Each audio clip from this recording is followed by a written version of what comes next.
Isang mapagpalang araw po sa ating lahat. Muli ako si Emmanuel o Alejandre. Ito ang aking daily devotion ngayong November 9. And for today, we will tackle kung ano nga ba talaga ang biblical na kahulugan ng worship service. Now, in the New Testament understanding, the Greek words for worship are latreia and liturgia. This comes from Old Testament roots, describing priestly duties or sacrificial service. But the Apostle Paul in Romans chapter 12 verse 1 applies worship or latreia as offering one's whole being to God, a continual act of service without end. So sabi nga daw po dito sa um, Romans chapter 12 verse 1 titled A Living Sacrifice. Therefore, I urge you, brothers and sisters, in view of God's mercy, to offer your bodies as a living sacrifice, holy and pleasing to God. This is your true and proper worship. So dito pa lang po, no, sa Romans chapter 12 verse 1 na ating binasa, dinedefine na kung ano yung biblical na kahulugan ng worship. Sinasabi po rito na you have to sacrifice yourself. Offer your body, your entirety into serving God. Now, this doesn't mean na kailangan mong i-offer literally yung katawan mo na parang iaalay mo sa isang ritual. No. This means that your life, the actions that you do in your everyday should worship God. Ibig sabihin, dapat ginagamit mo yung kabuuan ng buhay mo pang araw-araw na ginagawa mo ay dapat naglilingkod sa Kanya. This is because worship service is offering oneself to God. Meron po kasi mga modern misconceptions, no, na yung worship, it's often understood as a church event na parang nangyayari lang tuwing service, tuwing Sunday. Na yung mga sermon, yung communal praise, yun lamang yung kinoconsider natin in modern times na worship. Well, yes, these things are worship indeed. But hindi lang ito yung worship na pwede natin gawin sa ating Panginoon. Worship service is not limited by time. Hindi lang po ito mga 1 o 2 oras na nakikinig ka sa sermon ng iyong mga pastor, nagkakantahan kayo sa mga worship songs. No. It's also not limited by space. Hindi lang po ito pwedeng gawin sa church. Hindi po ibig sabihin na ay kailangan ko munang pumunta ng church bago ako mag-dedicate ng time for worship service. No, because you can do worship service in your home, in your workplace, in your school kung student ka, everywhere and every time. Anytime, anywhere and anytime, no? You can worship the Lord by doing actions that glorify His name.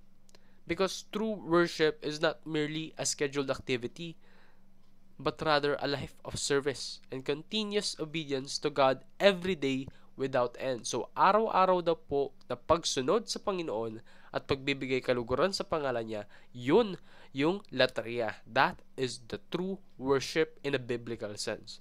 So, offer yourself as a living sacrifice. Ibig sabihin po ng sakripisyo is karamihan ng mga tao sa mundo sinusundan kung ano yung nauuso, kung ano yung tinatanggap ng society.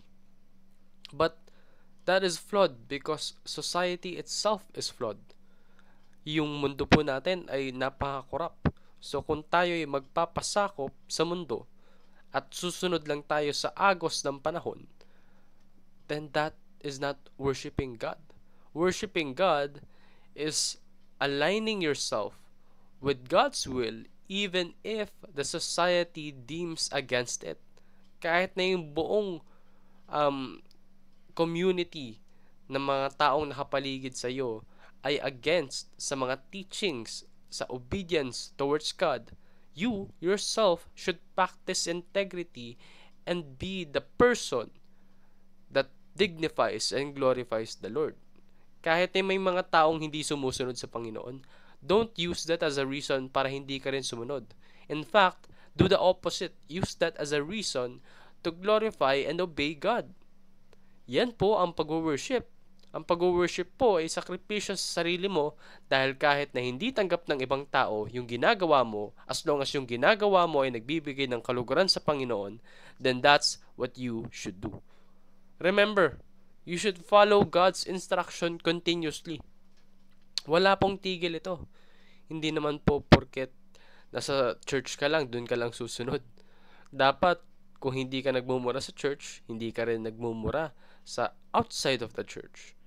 For that is what what teaches us in the Bible na dapat pure din yung lumalabas sa ating bunganga. So, hindi lang po dapat natin ito ine-exercise sa church. Dapat ine-exercise din natin to sa ating pang-araw-araw na buhay. And say for example, nasa eskwelahan ka, you should also practice worshiping God during your school hours. You should excel in your studies, have the right mindset and the right conduct guided to you by God. Pagdating naman po sa workplace, maraming mga taong nag-aaya sa iyo na gumawa ng ganitong bagay. May mga nagsasabi pa sa iyo mangurakot ka ng pera, but that's not holy, that's not righteous. So you go against the tide. Kahit na maraming taong nagiging corrupt sa paligid mo, you should be steady. You should stand firm of the teachings of God in your life. And in doing so, you will truly worship Him. You will truly worship Him. You will worship God in all spaces of your life. For that is what it means to be a living sacrifice. So, before I end, I would like to give a short prayer. God, we thank you. Because even if we disobey you at times, you are still there for us, giving us everything, even if we don't deserve it. God, please guide us. Please move us so that our actions will be in worship towards you, even outside of the church, even outside of church hours. May we glorify your name through our actions every day in our life, so that you and your will be practiced here on earth. I pray this in Jesus' name. Amen, amen, and amen. So, yun lamang po ang aking daily devotion. Maraming salamat sa pakikinig. Pagpalain po tayong lahat, and let us all give glory to our one and true God.